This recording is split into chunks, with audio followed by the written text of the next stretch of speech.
What are folks calling this one legacy? And reason why I'm seeing people scared to have kids and spousal support and all that craziness. I mean, life is a big gamble. Everything you do is a gamble. You take your car out tonight, you can end up in an accident and die. Everything in life is really a gamble if you really put it when you look at it logically. Like, every time you do something that's like serious in life, it's a freaking gamble. Buying a crib, you never know what might happen. You might buy a crib and lose all your equity because you bought in a bad location. So that's like dating a woman. I mean, you get married, you might end up in a divorce. I mean, most time if you talk to someone, you can really fix a lot of problems talking to someone. Because that's what a lot of people be lacking, is they don't communicate no more. Instead you go say, hey, let's put our differences aside, talk about what we could do to work on one another. We could come to a freaking come to the middle and work on something that we could change about one another or improve about one another. That's what you're supposed to build in a relationship. You're supposed to build one another up. But if you're out here scared to have a kid because you're scared that you're going to have to pay child support and family court got the upper hand, that's a scared mindset to me. And I mean, what's the point if you're making all this money, having your own company?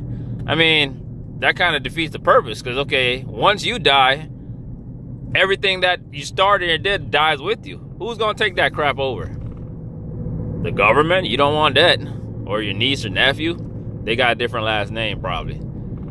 So, I mean, your legacy dies with you. That's why you want to have a kid, because if you don't have a kid, how are you going to pass that information on? That's how human has evolved so far. We've passed information on. You don't want that freaking, all that information with you sitting 6 feet under when your ass turned to bones and then dust and then back into the earth and shit.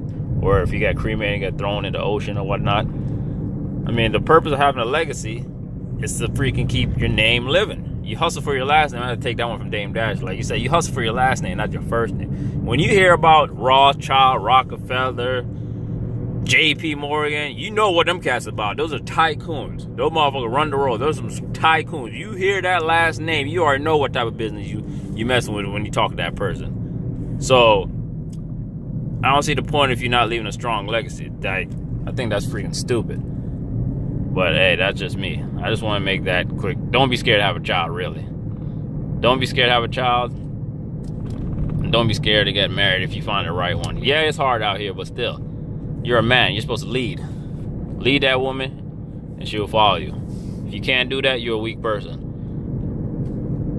But alright, I'm just a person. I don't see the point of having all this stuff and asset and you don't leave it to your seed. I'm a big believer of that. I'm definitely having my seed, because there's no point in me having all these assets, cribs, and condos and shit. Who am I gonna leave this shit to?